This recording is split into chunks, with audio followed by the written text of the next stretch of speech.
अस्सलाम वालेकुम नाज़रीन, मैं हूँ फातिमा और आप देख रहे हैं वॉइस ऑफ मकरान।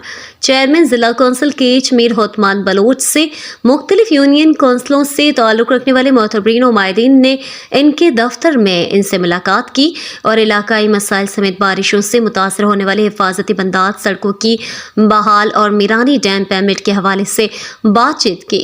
अलावा deputy director PDMA Malik Rehan Dashti ने भी चेयरमैन ज़िला कौंसिल से मुलाकात की और शदीद बारिशों से मुतासर इलाकों में हिफाजती बंदात की बहाली और PDMA की तरफ से बारिशों के दौरान उठाए गए इक़दाम पर ब्रीफिंग दी।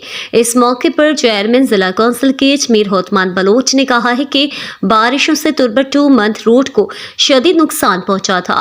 बारिशों के फौरी बाद ज़िले इंतज़ामिया के ताउन से हंगामी बुनियादों पर रोड की शदीद मुतासरा हिस्सों को बहाल किया गया ताकि आवाम को कम परेशानी का सामना करना पड़े। हमारी कोशिश है कि तुर्बत टू मंथ रोड जो नाकाबिले सफ़र बन गया है, इस पर मुकम्मल काम शुरू किया जाए।